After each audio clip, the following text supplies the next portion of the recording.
alergia. Ya. Entonces, para definir primero qué sería una alergia alimentaria, esta vendría a ser una reacción de hipersensibilidad.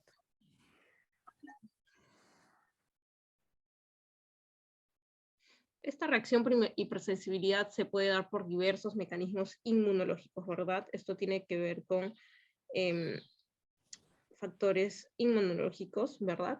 Entonces, que se van a dar tras la ingestión de un alimento, ¿verdad? Pero no solamente es la ingestión, sino también podría ser contacto o inhalación del producto al cual el paciente es alérgico, ¿verdad? Puede ser, no sé si habrán visto la película Parasite, en el que la empleada de la casa, ¿verdad?, era alérgica a los duraznos, y no solamente cuando los comía, sino que con simplemente inhalar las pelucitas, ¿verdad?, que tenía esta fruta, ya tenía cierto contacto y hacía una reacción alérgica. Que bueno, no era muy grave, pero sí la imposibilidad de hacer su trabajo, ¿no? Estornudos, tos. Entonces, esto puede ser de un alimento, como dice acá, o aditivo, o sea, o parte de este alimento, ¿verdad? Y va a englobar todo un grupo de síntomas que vamos a ver a continuación. Puede ser desde una reacción, como les digo, suave, ¿verdad? Estornudos, urticaria, que salgan ronchas, ¿verdad? O hasta un angioedema y que el paciente entre un shock anafiláctico. Entonces aquí tenemos diversas definiciones, por ejemplo, lo que es un alergeno, ¿verdad? Es un componente o un ingrediente del alimento, que usualmente suelen ser proteínas, aptenos, que van a ser reconocidos por nuestro sistema inmune y esto desencadena esa respuesta. Luego tenemos otra definición que es la sensibilización. Esto vendría a ser la presencia de inmunoglobulina G, inmunoglobulina E específica hacia un alergeno.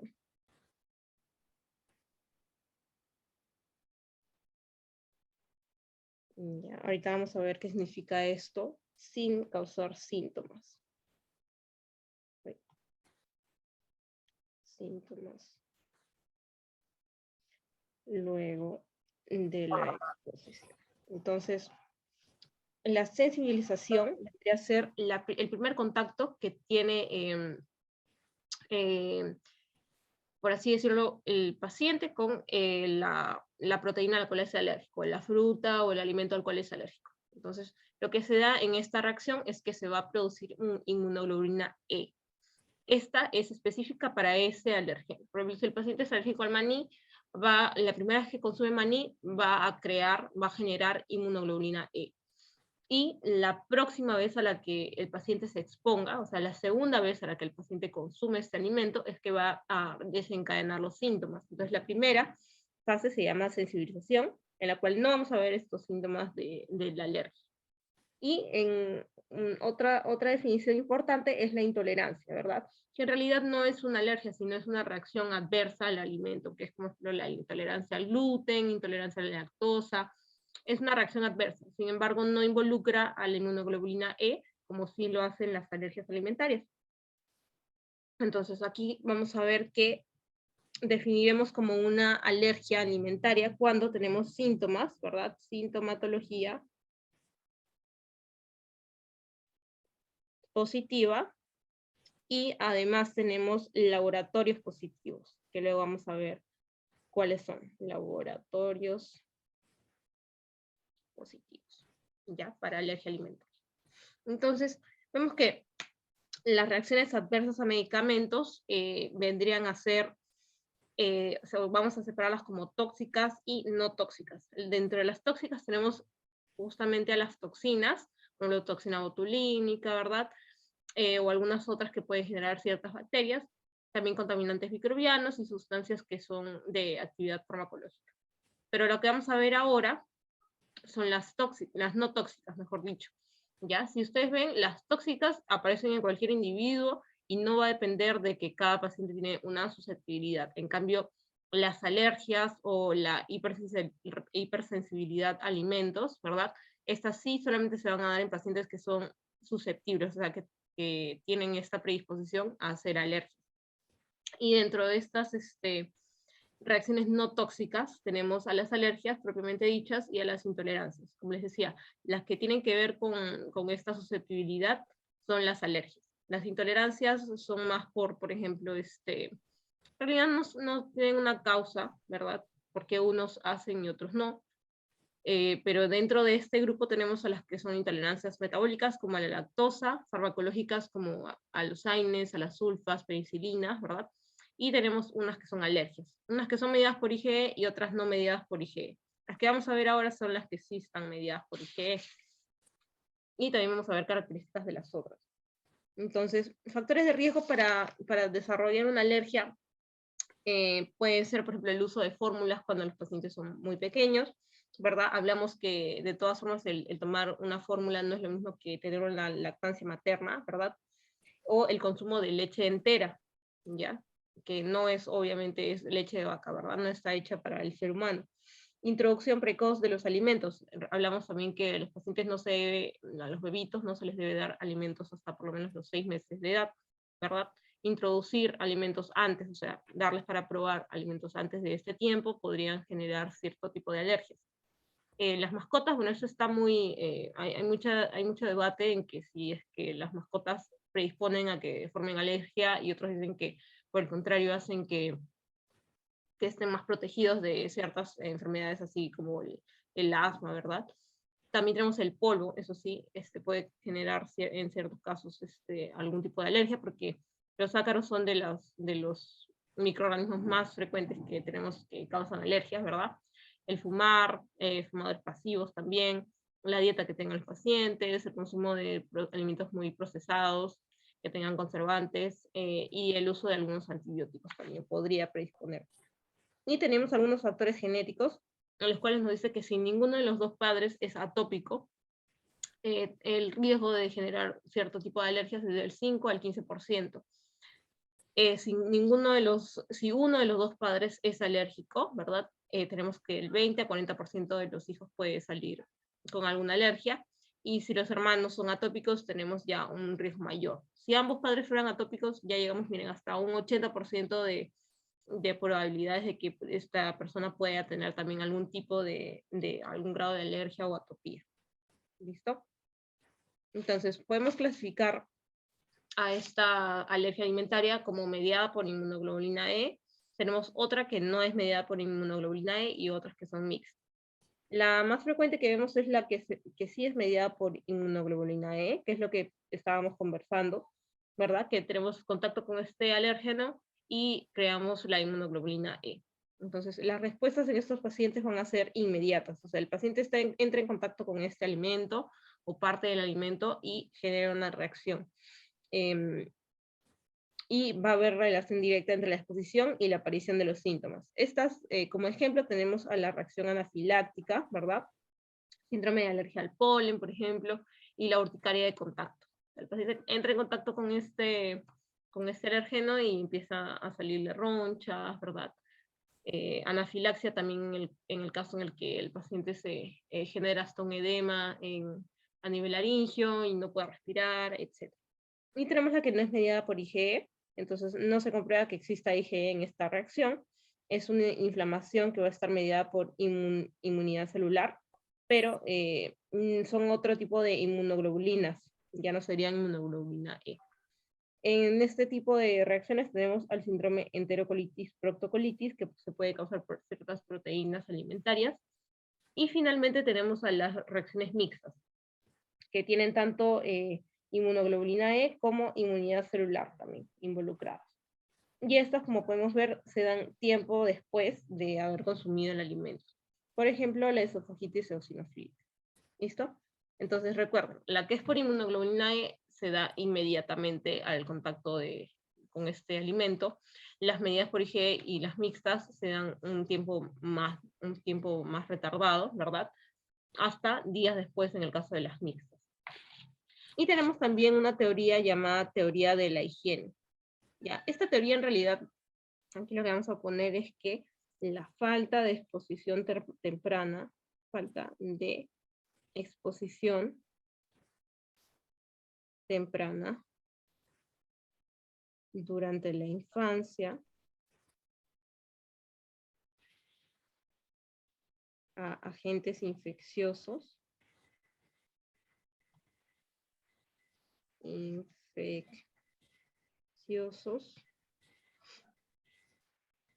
microbiota intestinal y parásitos, va a aumentar la susceptibilidad a enfermedades alérgicas.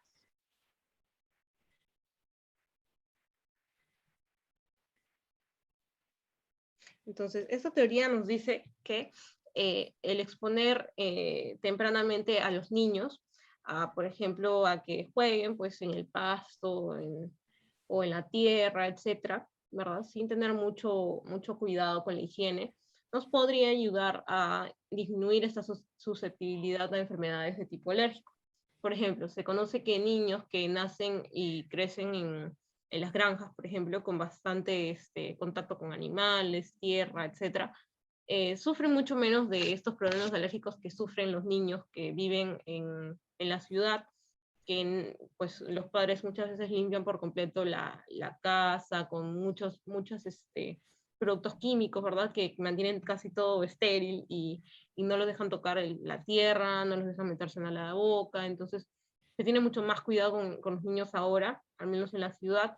Entonces esto se dice que podría generar mayor susceptibilidad a algún tipo de alergia, ¿verdad?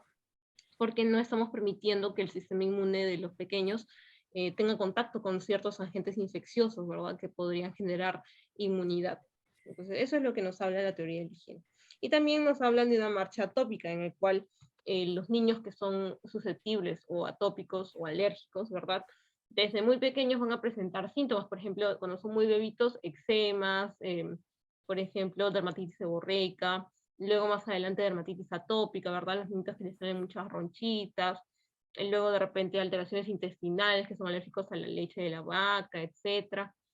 Más adelante generan hasta el asma, ¿verdad? Más adelante rinitis cuando ya son adolescentes, etc. Entonces tienen este tipo de, conforme van creciendo, desarrollan bastantes enfermedades que son atópicas o alérgicas, a esto se refiere. Entonces, tenemos ciertos alérgenos que son bastante conocidos, que son los más frecuentes. Recuerden que los alérgenos suelen ser proteínas o glucoproteínas, que son las que se van a unir a esta inmunoglobulina E. Y tenemos dentro de estas a los grandes 8, o sea, los que sí se deben acordar, que son los más frecuentes alimentos que nos pueden generar alergia.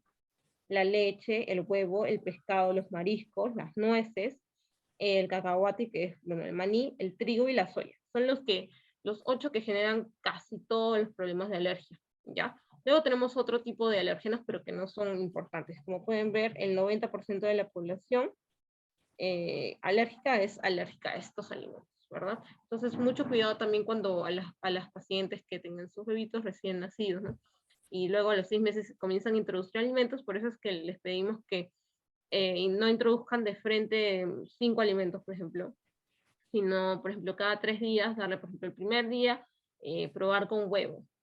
Luego de 3 días ya no le des huevo, sino pescado, probemos con otro alimento, para así darnos cuenta, de repente un día le da fresa y es alérgico, entonces ya sabemos que es alérgico a la fresa. Pero si, por ejemplo, le damos una ensalada de frutas, una con piña, plátano, fresa, manzana, no vamos a saber a qué alimento es el que ha hecho la reacción, ¿verdad? Listo, entonces esos son los más importantes. Recuerden que hay otros, por ejemplo el polen, también ustedes conocerán gente que es alérgica al polen, ¿verdad? Hasta el látex, hasta la papa, etc. Pero eso es lo más frecuente. Luego tenemos otro tipo de reacción que es la reacción cruzada. En este caso no estamos hablando de alergia, ¿sí? Sino es más bien, aquí vamos a poner, es un anticuerpo específico, reacciona no solo al alergeno original, sino a alergenos similares. Entonces, una reacción cruzada es cuando, por ejemplo, tú sabes que eres alérgico al marisco, pero un día estás comiendo tu arroz con mariscos, perdón, estás comiendo tu ceviche y ¿qué pasó? Que tu sistema inmune se confundió. Hay una parte del pescado que tiene una proteína que es muy similar a la proteína a la que tú eres alérgica y haces una reacción. No eres alérgico al pescado, pero justo ese pescado tenía por ahí una proteína que se parecía y tu sistema inmune se confundió y hiciste la reacción. Entonces es una reacción cruzada.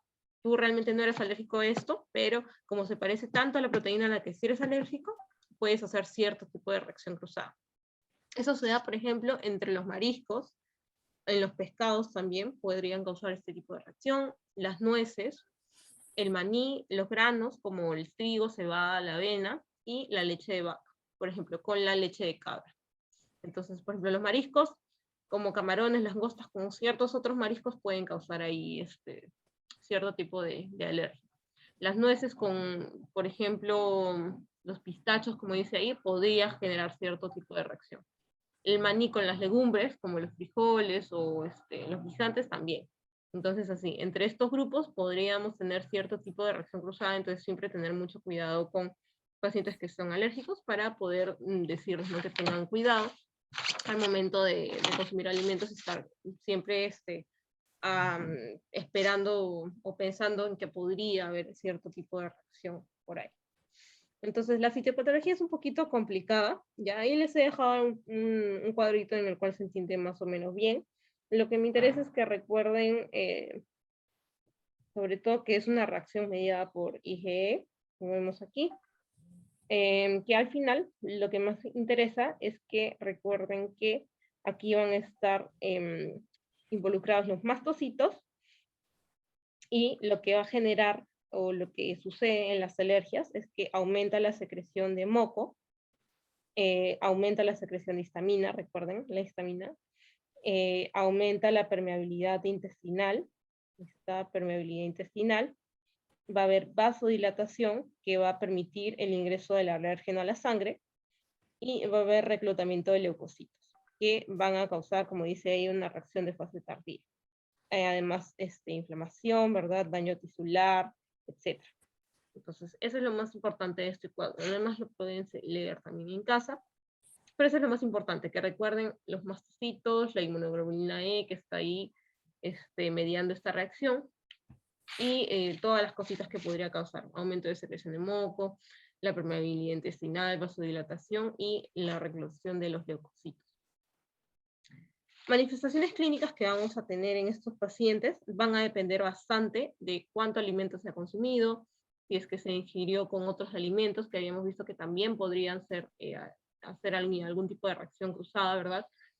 ¿Cómo se prepara este alimento? Porque hay pacientes que en los casos en el que si el alimento al que es alérgico lo consumen de otra forma, frito o sancochado o al vapor, etcétera, podría no generar este tipo de alergia o de repente varía la intensidad, ¿verdad?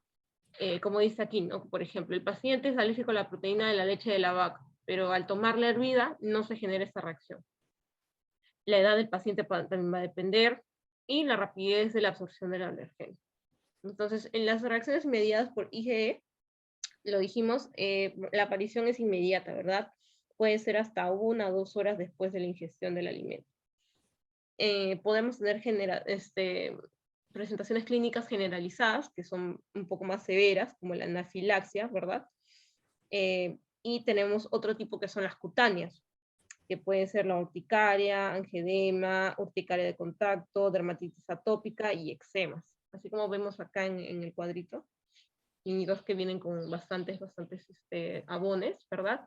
Y también tenemos esto de aquí, que es un edema palpebral, ¿verdad?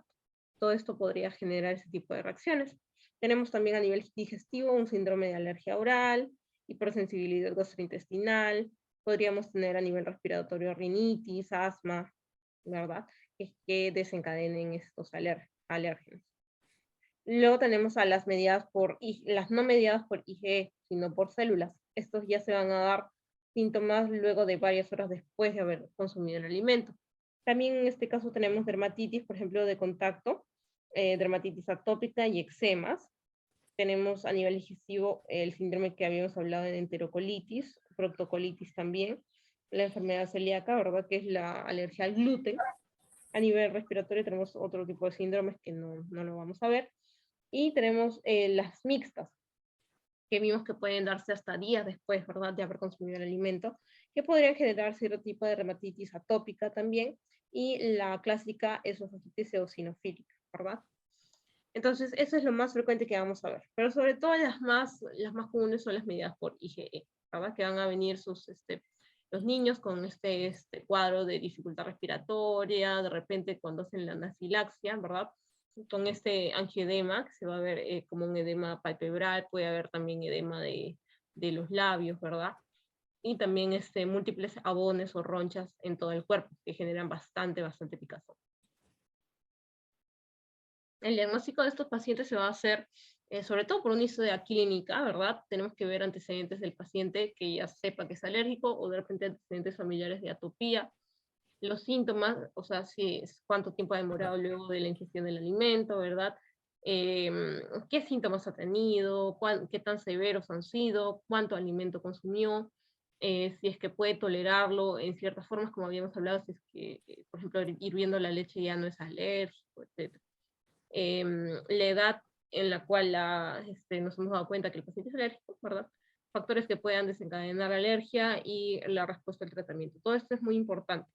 A la exploración física, pacientes que son atópicos tienen ciertos signos, algunos de ellos. Por ejemplo, un pliegue infraorbitario, que lo podemos ver acá. Este pliegue infraorbitario también se dice que es un signo de atopía. La lengua geográfica, que es esto de aquí, o un surco nasal transverso. Dice que son signos en los cuales podríamos nosotros pensar que el paciente es atópico. Nos pueden dar ciertas luces ahí. Las pruebas son múltiples. La que más nos importa es esta de aquí, porque es el estándar de oro, los retos orales, pero tenemos, por ejemplo, pruebas de parche, en las cuales deben haber visto un poquito, de repente en algún momento han visto, en los cuales prácticamente se colocan los alérgenos en la piel del paciente y se esperan que haga cierta reacción, ¿verdad? Pero esta prueba no es muy específica y no vendría a ser suficiente realmente para el diagnóstico. Pero sí nos podría dar cierta idea de a qué podría ser alérgico.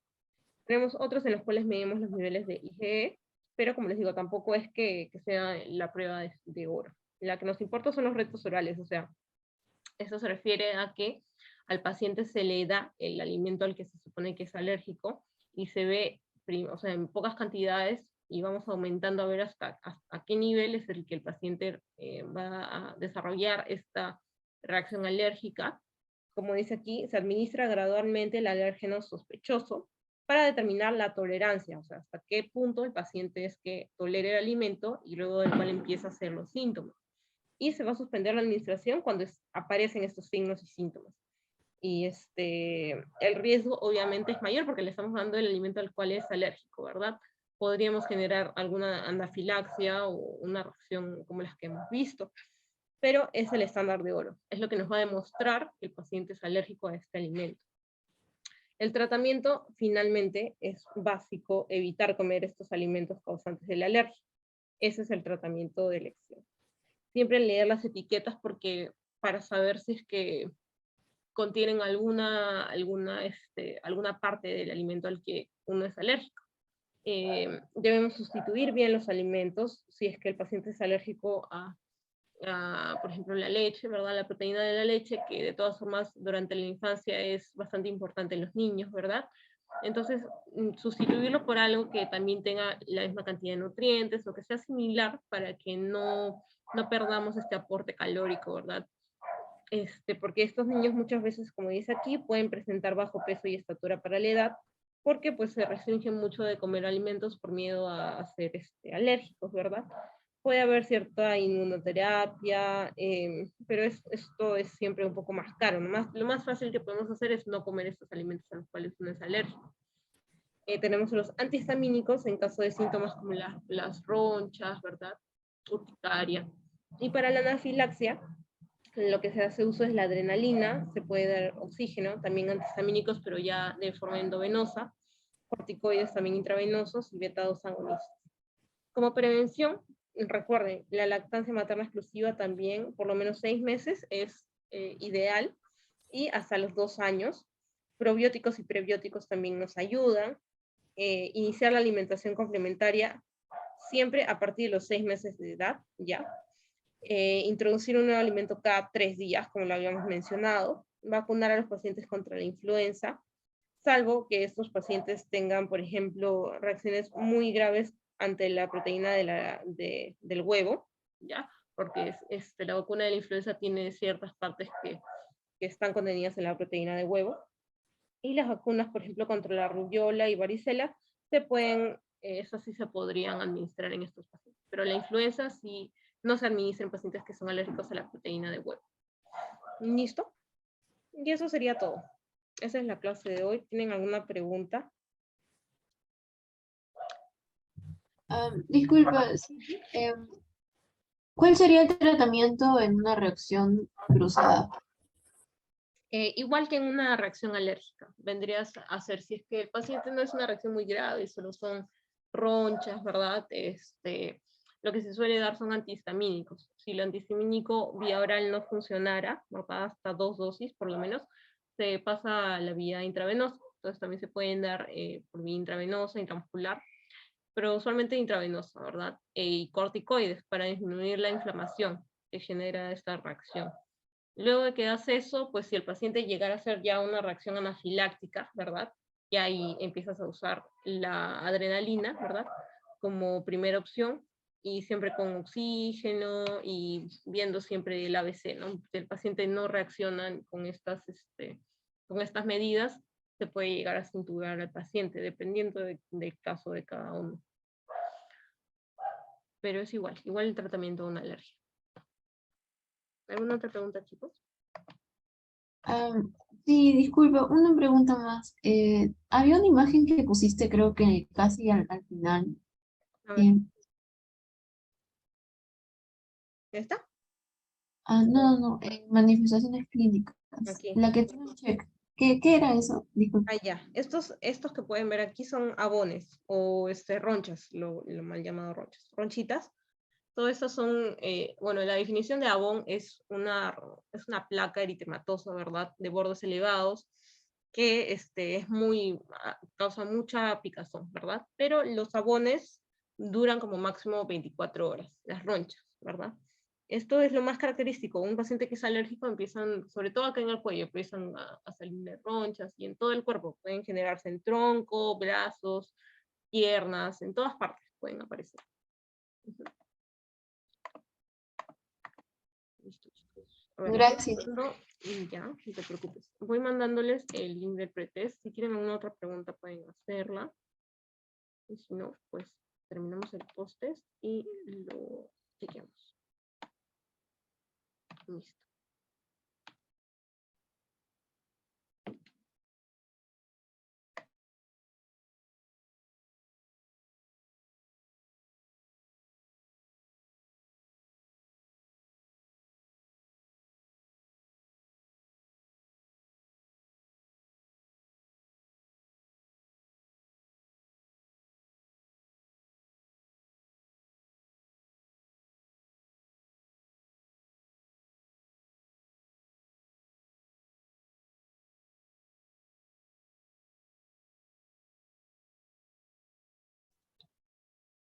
Paola, disculpa, los abones es lo mismo que la urticaria, ¿cierto? Sí. Ujú. O sea, la urticaria en realidad es una reacción en la cual lo que salen son los abones. La anafilaxia, por el otro lado, lo característico es el angioedema. ¿Ya? El angioedema es edema de toda esta zona, o sea, puede ser labios, edema palpebral, pero sobre todo llega hasta la vía oral, ¿verdad? Que impide que el paciente respire, porque se inflama toda la zona por la cual respiramos, ¿verdad? Entonces, toda esa zona se inflama, ese es el angioedema. En cambio, la urticaria solamente es una reacción generalizada, pero en la cual vemos ronchas en todo el cuerpo. Pueden estar los dos juntos, o sea, el angioedema puede tener, o la anafilaxia puede tener urticaria y angioedema. ¿Ya? Pero la urticaria solamente se refiere a las ronchas. O sea, la urticaria no tiene angioedema. La urticaria es urticaria y la anafilaxia, que es la reacción, puede tener urticaria y angioedema, ¿verdad? Ok, el angioedema entonces es más común en la anafilaxia, ¿no? Sí, o sea, la anafilaxia es una reacción más severa, en la cual ya vemos que el paciente no puede respirar, sobre todo por el edema que hay a ese nivel, como mencionaba. Ok, gracias.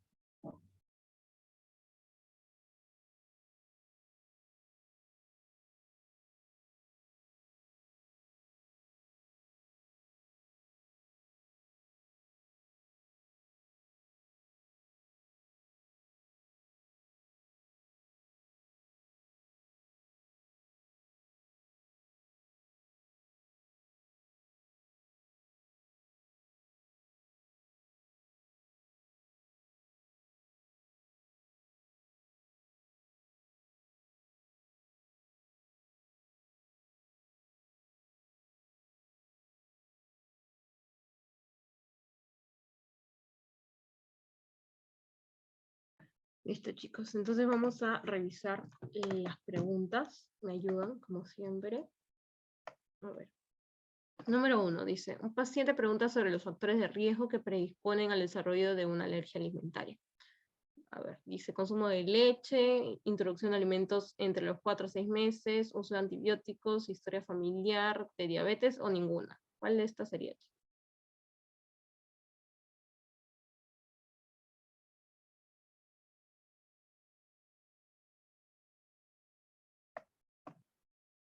¿Uso antibióticos? Antibióticos. Muy bien, el uso de antibióticos, ¿verdad? Luego, el tratamiento de elección de la alergia alimentaria, ¿cuál sería? Retos orales. No, de la número 2, el tratamiento. El estándar de oro de diagnóstico está muy bien, son los retos orales, pero el tratamiento de elección sería... Ah, evitar comer el alimento. Muy bien, ya, entonces ahí tenemos las dos respuestas, ¿verdad? Evitar comer el alimento es el tratamiento de elección y el estándar de oro diagnóstico, los retos orales. La 4 dice, un paciente con intolerancia a la lactosa tiene una intolerancia, una alergia, una diarrea o una intoxicación.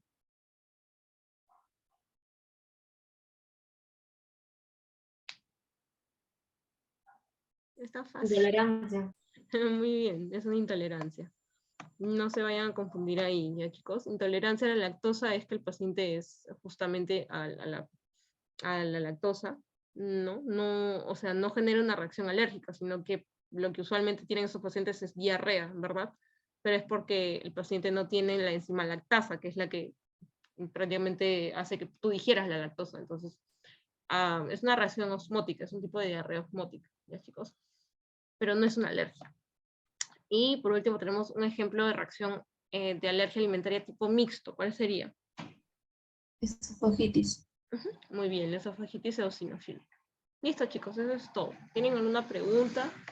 ¿Todo quedó claro? Bueno, está bien. Ya. Si tienen alguna pregunta, igual me avisan y que tengan bonito día, pues que pasen chévere, que se disfracen y que todo les vaya muy bonito esta semana. Cuídense mucho y ya nos vemos. La próxima clase es la última, así que, bueno, traten de no faltar y eso sería todo por esta semana. Cuídense mucho. Bye, bye. Gracias. Gracias. Muchas gracias. Muchas gracias.